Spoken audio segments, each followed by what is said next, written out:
Well, good morning, everybody.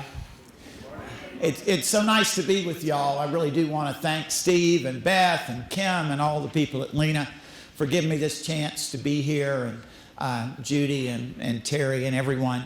I'm also grateful to have been here with you. I have been in constant communication. It's actually been one-way communication with my colleagues at home as I kept sending back, you got to look at this program, that program, and talking about everything they'll do. I'm confident that I'm now officially spam back at the speech school. But they have heard all about what you're doing, and again, it's a real privilege to be with you. We've talked a lot about conversation. I'm headed back today because our school's going through a reaccreditation process with SACS and SACS through the next 3 days, and our opening dinner is tonight. So the head of our visitation committee grades AP exams in literature for high school students. So as he was visiting us last spring, preliminarily I asked him, and by the way, I never took an AP course in high school. I was pathetic. So I've never had a chance to make a 5. But I said, what makes a 5 on an AP literature essay? And he said, didn't even hesitate. He said, it's the student who can have a conversation with the prompt, who can take that prompt and look at it through the lens of something that really matters to her or matters to him, and then also explore that question through the life experiences of others with whom he is connected or has sought a connection. So for me, over the next 40 minutes or so, I'm going to try in my effort to do just that around a prompt that I heard from Ralph Smith when he won an award from an organization that helps women in prison reconnect with their families and stay connected with their families, where he stood up and he said, illiteracy is a tragedy against which we all must rebel. So that's my prompt for what I'm going to say over the next 45 minutes. And I think everybody's going to agree with the fact that it's a tragedy. The question is, what does Ralph mean, and what do I take from that as being the nature of the rebellion? So quick context so you know me a bit. I work at a school that's 77 years old. We have worked with children, thousands and thousands of children who've been in language crisis for one reason or another, and we've seen thousands and thousands of those children's lives changed and transformed because we have believed in the evidence. We have followed the research with incredible fidelity over those years, and so we know those researchers in the rooms and others, and so we come at this and our work as a community of learners, not as a community of experts, and that's really important when you hear about what I'm saying today. So understand that context to begin with. So going back, how does our school get started? Well, our school got started because our founder had a son who was deaf, and she lived in Birmingham, Alabama. Her husband had died. He was 3 years old. Dr. Weinstein said, your son is profoundly deaf, but he can learn to talk if he goes to the Central Institute for the Deaf in St. Louis. And by the way, I'm talking, it's not what normally Southerners do, is talk at this speed, but I want to get to the real... We do talk in this many syllables. Kim is a 3-syllable word where we're from. But I am talking fast because I want to get to the real essence of this, but I got to give you context for who this is. So 77 years ago, so actually almost 82 years ago, you go to St. Louis, enroll in the Central Institute for the Deaf. So she took Ben, her son, to St. Louis, enrolled him in the Central Institute for the Deaf, and Ben learned to talk, and Ms. Ham enrolled herself in their teacher training program so she could do her best to help Ben talk as well and communicate. She met her second husband from Gainesville, Georgia. So what city do you guess she moved to?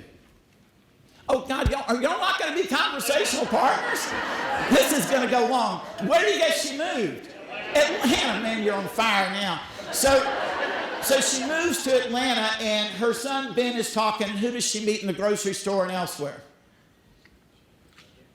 Other parents who have children who are deaf. Yes, and so they ask her, how can my child have starts with a V, voice, and she says you'll have to go to St. Louis, and she goes home and she tries to sleep and she can't, and so she decides to do what? start a school and starts the Atlanta Speech School. And how much does she charge anybody? Nothing. Right. And so she spends her life with this very fundamental principle that again, liberates me in everything that I do, because that's who I'm paid by and that's my stewardship is charged by. Her belief, not her exact words, was to say, if my child has a voice, if I had the resources for my child to have a voice, I'm going to spend the rest of my life making sure every child has a voice. And 77 years later, that's the commitment that we still have. So over these 77 years, again, for many, many years, with the speech language department of all the public school systems in Metro Atlanta, we were serving children with all sorts of language-based needs until federal law 94-142 came along in 1975 and took away children with cerebral palsy and others. And so we turned our attention toward children, in addition to children who are deaf, but children who are dyslexic. Neurologically, they were going to struggle to learn how to read, to build that circuit that's not native in any of us, because we spent thousands and thousands of years, or according to some people, a couple of hundred years, communicating with oral language, and that oral language created the neural circuits that then the new circuit demanded by the Sumerians, creating symbols for print, requires our brains over the first 8 years of life to create the reading circuit, or to talk about what Marianne Wolf talks about at Tufts and MIT, the deep reading brain. So the work of the Atlanta Speech School is to make sure that every child has those transactions, that from birth to 8, and actually in the second half of pregnancy, as Dana said yesterday, through age 8, to construct during that time of neuroplasticity and pruning that deep reading brain. So today we have a school that has 4 schools and 5 clinics, and we are, it doesn't mean we're any better than anybody else, but as learners, we're the country's most comprehensive language and literacy center. Children who are struggling with, who are deaf, children with learning disabilities, children with speech and language disorders, we work with those children. So, and you can, let's see if I can go to this slide. So this is what our school looks like. If you think back to Ms. Ham, this is how we work with our programs on our campus, and then our partnerships with over 100 different public and private agencies around the state and across the country, where at the speech school we focus on each child's outcome, and with our over 100 partner agencies we focus on every child's outcome. And so you can see from this chart, so what we end up with today, we would say that we're the educational equivalent of a teaching hospital. Is how we try to think about our work. We can only serve a limited number of children on our campus. How many children are ever turned away from our school because their families can't afford it? None. Thank you so much. What we have done beyond our school, because how are we going to reach every child? It's through these partnerships. And so we've created a professional development center and our online campus to train teachers. Our professional development center is called the Rollins Center, and our Cox campus online is our professional development center to train teachers. So what do we train teachers in? Who are we focused on as teachers, you guess? Anybody else? Which parents? Anybody else? Children. We're focused actually on professionals, on adults. But let me see if I can go to the next slide. What we're focused on in our professional development, who are the children most in need of early language, whose brains can be most impacted? And so our focus in our Rollins Center Professional Development Center is on this. Teachers of children from birth to 8 who are teaching children from generational lack of access to educational opportunity. The word that should never come out of my mouth over the next 45 minutes is poverty. We never talk about poverty. We never talk about achievement. We talk about lack of generational access to educational opportunity. And what has to happen for children of those families from birth to 8 to break the resulting cycle of illiteracy and poverty? There, I did use poverty as a result, but not as a cause. Because here's the statistic based on NAEP of the number of Georgia's children who will ever read on grade level, who will ever be proficient readers. And that's a miserable 65% of the children never will be able to read on grade level. 35% of our children will ever be proficient readers. But behind that is another statistic. that's even more sobering. And you can see this chart here on either side that shows the relationship between economically disadvantaged children and families of affluence. And if you look at the poverty sections or low economic sections and how they correlate to third grade reading success. Everybody see that? Anybody guess a term I can't stand up there? Economically disadvantaged. Dana talks about in her book, when you talk about a family who's been denied access to educational opportunity for 10 generations and you call them disadvantaged, I mean, that's like somebody, saying if you've been run over by a bus and then backed up over it, you might have been hurt. I mean, that's the most understated term, and that's not our chart, to talk about being disadvantaged. So what you can see, it's kind of an interesting point. I can show you where our school is. Our school is right there, okay? Right in the most affluent section of Atlanta. And why the line between us and then this area of deep struggle, almost said poverty? Why were we on this borderline? What's there? Well, I'll tell you what's there. The Chattahoochee River and the waste treatment plant. And everybody who's living here southwest of us is taking in the stench of the waste treatment plant, and it's passing over their real estate, and it's the only place that people can afford to live who've been denied this generational lack of access to educational opportunity. So as Atlanta Speech School, going back to what Ralph said yesterday, our pursuit is in pursuit of excellence, and at the same time we're in the pursuit of equity. And in the South, when you talk about children being left behind or being disadvantaged, and this gets back to the issue of rebellion from my perspective, there's another story in the South. It's not a matter of children being left behind. It's been about children being intentionally denied access to educational opportunity in the most ravaging and brutal of ways and with the most devastating outcomes possible. While 44% of Georgia's children who are white in the state are proficient readers, only 20% of our African American children are ever going to be proficient readers. In Mississippi, do you know the number of children who are ever going to be proficient readers who are African Americans? 11%. So, the first thing you have to know in answering Ralph's question is, how did we get there? And if somebody says poverty, I'm just going to jump off the stage. That might be a good thing for you. No, poverty is the result.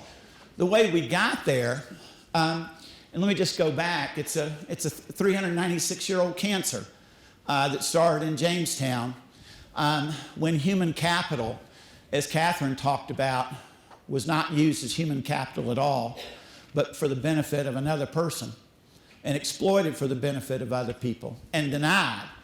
And so the question then comes real quickly for y'all.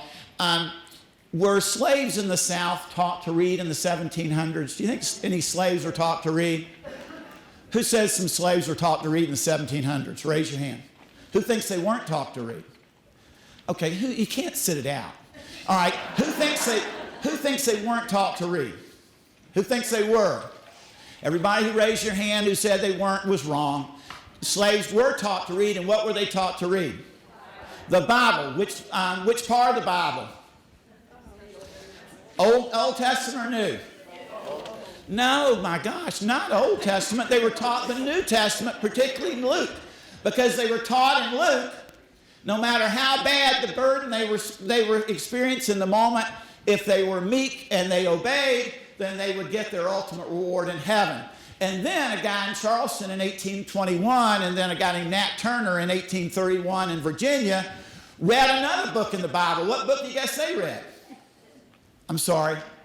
Exodus. They read Exodus and found out that true righteousness came from making sure that other people were only obedient to God. All right, okay. I teach 6th grade Sunday school where to God, and it was your job, if somebody else was demanding obedience from your fellow man, to do what? Rebel. Thank you, Ralph. Yes, to rebel. And who was given this message? It was really hot. I'll give you a hint. There was a flame. Moses, thank you. There was a bush, and Moses said, my gosh, I stutter and I stammer. And he said, don't worry, go on in. And of course, remember, Harriet Tubman used those verses to let, go down Moses. Tell old Pharaoh to let my people go. That was the way slaves were released to the Underground Railroad, of course, 2,000 years later. But anyway, from there, in the 1800s, though, once Nat Turner read Exodus, of course, he led a slave rebellion where 37 slave owners and others were killed. And what do you guess the first thing that a lot of state legislatures banned in the South and made criminal behavior? Teaching African-American children to read was made a crime. And if you were an African-American parent, you would be beaten as well as sentenced to prison if you taught your child to read. And if all you got to do is read the autobiography of Frederick Douglass, and where he talks about he heard the Bible from his master's wife, and he asked her if she would teach him to read. She said yes. And then one day the master heard her and started screaming and shouting at her, what do you think you're doing? Do you understand the danger you're putting us in? And Douglass said, well, if he's that afraid of literacy, if he's that afraid of my reading, I'm not really all that interested. But if he is, there must be power to it.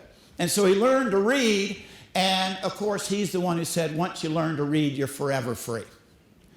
And unfortunately in Mississippi, 89% of our children, 150 years later, are still not free. And so what that led to, and in Georgia, for example, till 1970, the differences in money spent on education, and we've talked about money, until 1970, 12 cents were spent on every African-American child for 46 cents spent on every white child. That was the ratio across the South in the delay from Brown versus Board of Education. And ever since 1970, we've been involved in half-baked school reform efforts that have not gotten at the science from all the researchers to make a change. So here's the message from 1949 from Lillian Smith and these ravages. From the time little Southern children take their first step, they learn the ritual. For Southern tradition leads them through its intricate movements. And some, if their faces are dark, learn to bend, hat in hand, and some, if their faces are white, learn to hold their heads up high. Some step off the sidewalk, while others pass by in arrogance, bending, shoving, genuflecting, ignoring, stepping off, demanding, giving in, avoiding. So we learn the dance that cripples the human spirit, step by step by step. We who are white and we who are colored, day by day, hour by hour, year by year, until the movements were reflexes and made for the rest of our lives without thinking. And that was 66 years ago. And if you wonder, and if you think back to what she said about who was harmed by our culture in the South, there's a quote by Martin Luther King where he says, let's go back. He said, all life is interrelated. That's the way the universe is ordered. We're all tied together by a single garment of destiny.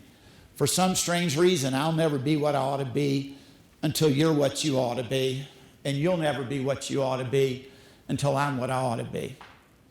And so if you think about a region where that eternal truth has not only been ignored, but forcibly fought against, you can understand the place we find all ourselves in our region as a result. And so, do you think this is still going on? Well, we work with Morgan Freeman's foundation in Tallahatchie County, Mississippi, one of the poorest counties in the Delta where he's from. And we work with all the pre-K teachers in the county. And one of the schools in which we work is literally 2 minutes away from the courthouse where Emmett Till's murderers were acquitted in less than an hour when they killed him because they thought that he spoke out too loudly toward a white woman. And that was the start of the civil rights movement. A lot of people think that it was Rosa Parks. But when Rosa Parks was arrested, they asked her, why did you sit in the seat? And she said, I didn't sit in the seat because I was too tired. That's such a stereotype, was her word. What I was thinking was, I was thinking about that little boy, and I just couldn't go back to the back of the bus. I just had it. where a child's voice was silenced. And a child's voice being the silence was the start of the civil rights movement. Yet, 2 minutes from that courthouse in a school where we work with the pre-K teachers, to get to the pre-K classrooms, you have to walk down the halls. And I want you just to hear this. I want you to try to do it.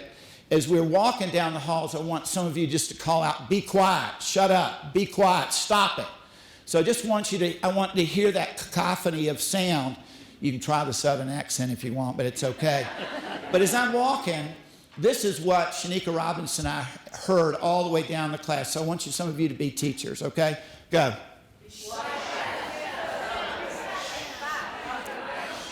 All right, okay. Stop, that was great. Was that you? That was awesome. That's all we heard. And there were children out in the hall, and this is what you see all over the South, and they were all African American children.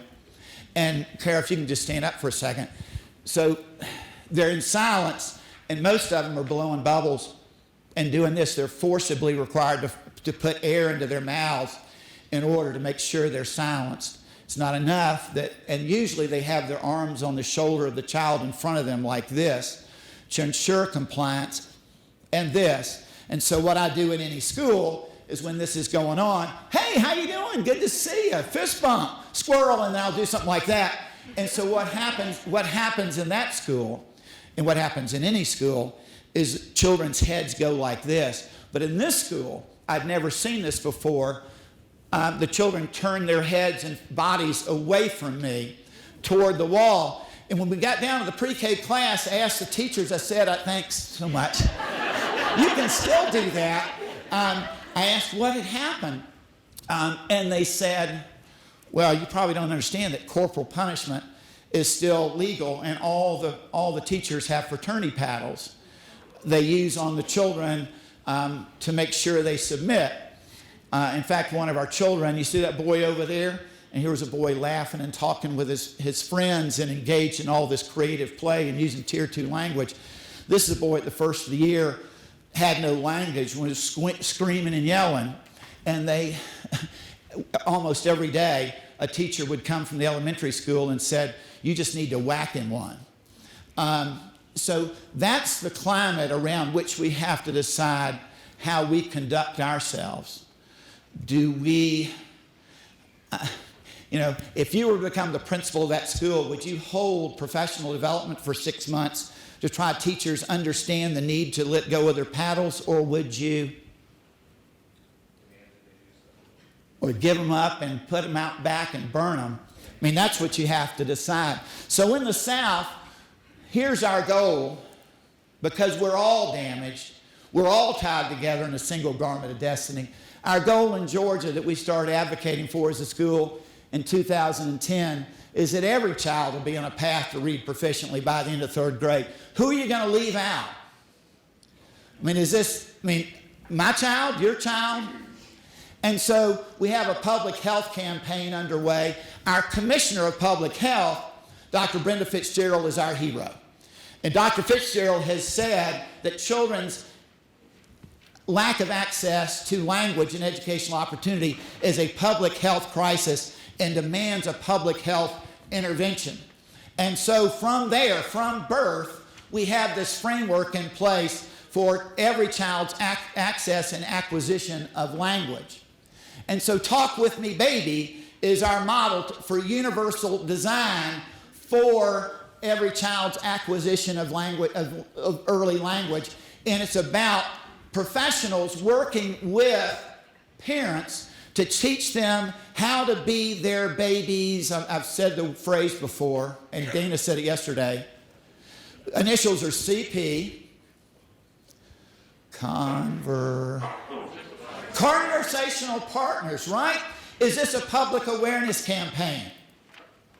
Hell no, it's not a public awareness campaign, because a public awareness campaign is only going to widen the gap between the people who already have the language and those who don't have any. Quick test for y'all. Sesame Street, 1960, supposed to close the language gap between rich and poor. Two studies done in the 70s where children of poverty, I use the term because they used it, and children of affluence watched the same amount of Sesame Street on TV. After studying those children, now you got to vote, did Sesame Street in its first iteration, A, close the language gap, B, leave it the same, or C, make it worse? Write it down. A, closed the gap, B, kept it the same, or C, made it worse? All right, we'll get to that in just a second. So that's what Talk With Me Baby is all about. So nurses become babies' conversational partners, and then they are trained how to transfer the capacity to parents to be their baby's conversational partners with what we call an I do, we do, you do model. Y'all are already doing so much of this great work, so I haven't got anything groundbreaking to say about this. I could come up with something that sounds impressive, but we're doing the same thing that all of y'all are around this. We're also developing this same ability for infant toddler teachers. So in their two transactions with the parents at the end of the day and the next morning, in their transaction, and that's what we talk about these transactions for Mary Ann Wolfe and the Deep Reading Brain, teachers are going to shift the ability to be conversational partners to parents. So that's our work around parents, along with many other projects. But so here's what we're after. Out of all this work, here's how we frame what we do. And if I want to make sure I get my time in, you can watch this. If I told you nothing else about our work, these 3 minutes describe what we believe in. We're in trouble. It's getting worse. Our futures are at stake. The problem is teachers tell us to be quiet. And when they do want us to use our words, a lot of us don't have any. They want us to stop talking and pay attention. But I can't if I'm afraid I'll make them mad. We know that there are times when you need our attention. But if we keep on being quiet, we never learn how to use our words. And then we'll fall further and further behind. Let me show you where it starts. That's my friend on the changing table. There's our teacher, Miss Ellis. She always took good care of me, but I wish she would talk with me. She just didn't know it was important. No one told her. This is the time that you need to start talking with children. We are beginning to put work together, even though you may not understand us yet. So we want to learn from you. But the talking shouldn't stop there. That's Miss Fredericks. She never told me to be quiet, but she did tell me to catch a bubble or to zip it. I need you to catch a bubble. You need to stop talking. It is way too loud in the room. Catch a bubble? Are you kidding me? She just asked me to listen. Now, where do you think we'll be when we get to the 3rd grade? We're gonna be behind. That's what's gonna happen. School's gonna be hard for us. We'll have trouble with reading, trouble with writing, trouble with everything. Yeah, for our lifetime. And that's why we need you. We need you to give our voices power. And here's how you can help us. When you're changing diapers, tell us about your day. Tell us about what you're doing. What did you enjoy doing today when we went outside? We love to hear your voice and new words. And when you want our attention, try singing to us. Or try this. Listen up. What's up? What's up? See what I mean? We're afraid to use big words with us. We have big ideas, and we need big words to share these ideas with you. And support our home language. It only takes a little effort on your part. You can learn a few words to grade us. Buenos dias. Hola, how are you? Good. You ready to put your backpack up? Now that's not so hard, is it? First of all, get down on our level. Talk with us. Use your words. Ask us what we think, not what color a banana is. Give us the words that we need to solve problems on our own. We need you to make us a promise. We need you to promise us that you'll never tell us to be quiet again. I need you to catch a bubble. You need to stop talking. Why would you want to silence us? Can you promise us? Can you pinky promise us?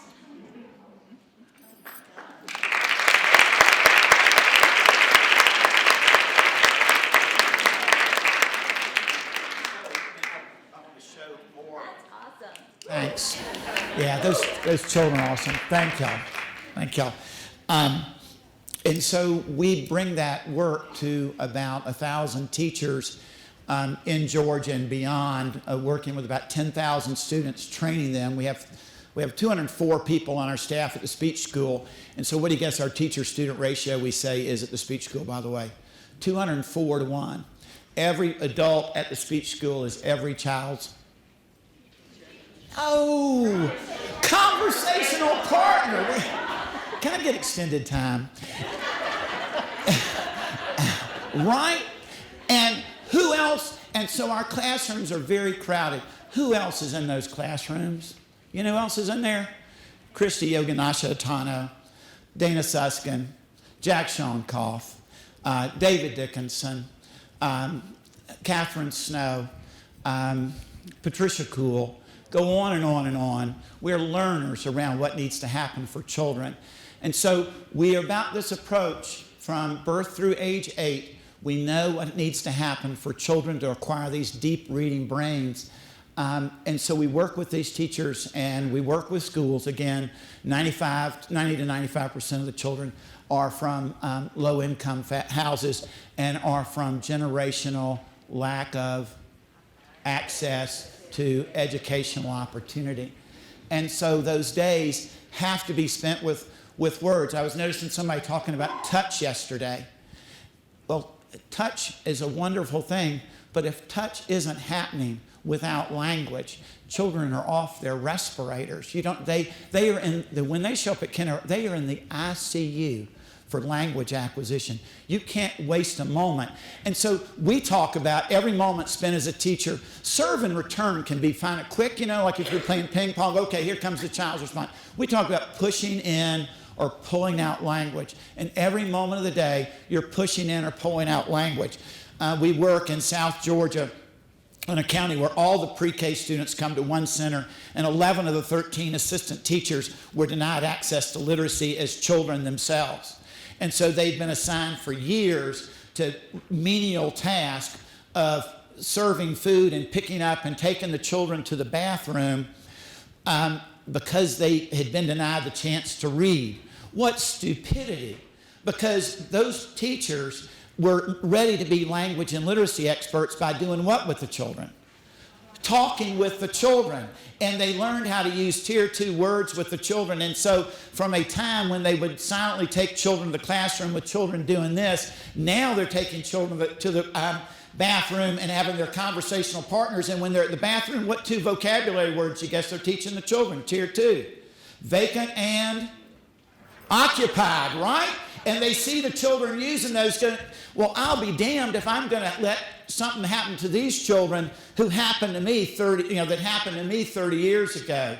This power of lost human capital that Catherine was talking about before happens tomorrow if you do that. Similarly, if you're in a school, when people ask about using our materials, there's no cost, by the way. What you're going to see is free and universally accessible. Teachers all over the world are using it. It doesn't cost a dime.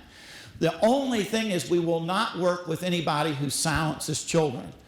And maybe we're too weird or whatever it is, but we've seen the damage of 400 years of silencing children in the South, and we just can't take it anymore. To quote one of our favorite sons, enough is enough. And telling children to be quiet, if you're from an affluent family, maybe not. For other children, it is educational child abuse. And if you tolerate it, you are participating in that abuse. Children who are so far behind in listening vocabulary to build out reading brains, what is the one behavior they have to acquire? The ability to, are they going to learn any new words by talking? They're going to have to learn how to listen. For gosh sakes, why aren't we telling children to listen rather than shutting down their brains by being quiet? So, in addition to what we do, so how do we go to scale? We go to scale by our online campus. If you go to your phone right now, you can go on your phone. Don't do it right now, but rewritefromthestart.org is your access. You'll be on in 20 seconds, and you'll be enroll. We have 5,500 teachers across Georgia. Our goal is all 75,000 teachers of children birth through age 8 in Georgia on the campus training by the year 2017. But you can be on our campus on your phone in training in Georgia, get professional development credits for it. But here's the kind of coursework you'll see. And these are teachers who've already gone through the training, who now the experts who are shown what happens. So this is the introduction. Thank you for taking the time. This is the introduction to the infant toddler course. We know that every day you use language and are responsive to your children, no matter what. You turn the volume. You are giving them the power that will last a lifetime. A little bit of volume, y'all. We want to introduce you to Harper. Thanks. She's a child who has, from infancy, been a beneficiary of the power of language. Here she is as an infant. Mine shape. You see, I can see mine shape. You can't see your shape. Is it good? Is it hard? Hard. See how the teacher is responding to her gestures, pushing in language, and having conversations with her? Even as an infant, she is having her needs met and realizing the power of her voice. And you say quack, quack. Of course, you've already met Harper, but you may not have recognized her. Here she is now. So what do you like to do? Do you like to pretend when you dress up? What do you pretend to be? A princess. A princess, really? And mommy's gonna be a princess with me. She is. She's gonna be a princess with you. What do princesses do? Guys, dress with me. Far away. They do what? They live far away with me and mommy. They live far away. With me and mommy. You and your mommy? Wow. Because Harper's teachers were so responsive to her every step of the way, she has grown into a powerful conversational partner. She will continue on this path and only gain more and more language with the support of teachers just like you. When you started this course, we asked you if you could make a difference in the life of a child just by talking. As we hope you've seen, the answer is yes. You have the power. Give it to your children. Keep the promise. So, and then you get training on how to do that.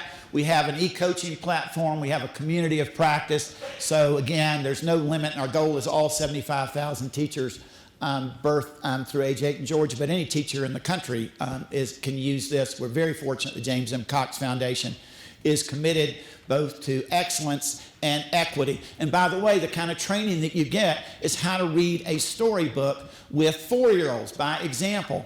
So a classroom where a first read of a storybook to 4-year-olds is done, where the teacher is asking questions of the children. Is that a classroom where excellence and equity are being provided? The answer is absolutely not. Absolutely not, because the Matthew effect, by asking questions, let's think of owl babies, the children who already have the background and world knowledge and vocabulary will be ready to answer her questions and then advance their language, leaving everybody else behind. So the first read of a book, what do you guess you're supposed to be doing with language in the first read of the book? Come on, you're pushing it in. You're pushing in the characters and events. The second read of the book, are you still pushing in language? You're pushing in the characters' thoughts and feelings. You're pushing those in. You do surrounding activities during the rest of the day. What do you do on the third read? You pull all the language out of all the children, and they've gone from being told a story to the storytellers, every single one of them, and it doesn't depend on the literacy of the teacher. Our most literate citizen lived in a sea of wilderness with 2 illiterate parents, for goodness sake, Abraham Lincoln. So, anyway, one more quick clip. I know my time's running out. Oh. I'm going to go to this quick clip. Did you sleep well? Did you have any dreams or anything? No dreams this time? I thought queens and princes always dream. Not this time. You did have one? Who was in there? Stretch it out, stretch it out. Who was in that dream? I'm very, very curious. I was in it. What happened, girl? I was the biggest teacher. That's not a dream, that's it. So that whole course right there, that's a clip from a course called the No-Sh Zone. That tracks through every part of the day about how to be an morning arrival all the way through the day, how to be your children's conversational partner. Yes, right. And so beyond this work, so now here's the question. Sesame Street, early years, A, who says A, it closed the gap. B, kept the gap the same. C, widened the gap. Of course it widened the gap because children who had access to language took Sesame Street's code-based skills and braided them together, as Hollis Scarborough knew what happened, broke the code and were reading, and children who had been denied access to language for 396 years were stuck with a few code-based skills. And so then children go on to elementary school, and children are communicating. My wife, I'm proud to say my wife is the Deputy Attorney General for the United States, and she just gave a speech at Columbia Law School, my wife Sally, on the subject of the crisis of illiteracy among prisoners, and said, when children don't have language, their behavior becomes their language. And so what do we do about, we go to school, and you've got to take into account these language delays. And the way you do, this is a group of schools. They're the lowest performing schools in all the state of Georgia. And you can't believe, guess what cluster of schools they're in? You won't believe it. Guess who this cluster of schools is named for?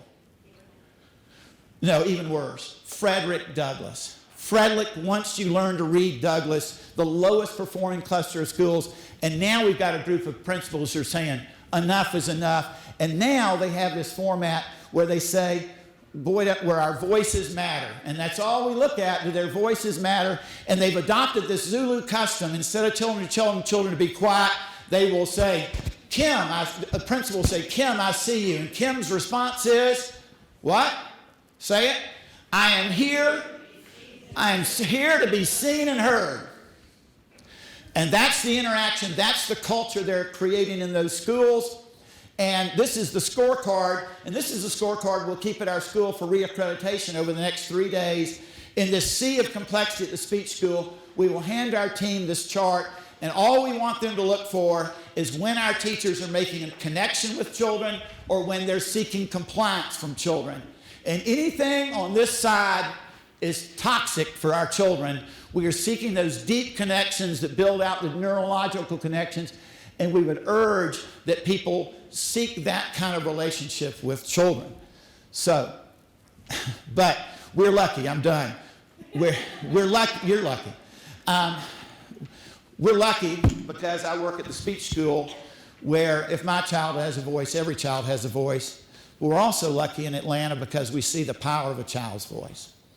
One child, in a sea of silence and denial, discovered at his father's church, where his father preached, from the same pulpit where he taught one day, at Ebenezer Baptist Church, where just 2 months ago, Abraham Lincoln said in 1861, he said, the Civil War is about one thing, to afford all an unfettered start and a fair chance in the race of life. That was the promise. We still have failed to meet the promise. Anybody who keeps wanting to talk about incremental change, we're living with a 154-year-old broken promise. This promise is such that on this same sidewalk 2 months ago, Confederate flags were strewn across this sidewalk on the most sacred ground of Atlanta in denial of children's voices. And so thinking back to Douglass's quote, free at last, thank God Almighty, I'm free at last. And so for Martin Luther King, in answering the prompt by Ralph, it's a tragedy against which we all must rebel. I talked for 45 minutes, but in one phrase, here was Martin Luther King's answer. Thank y'all so much.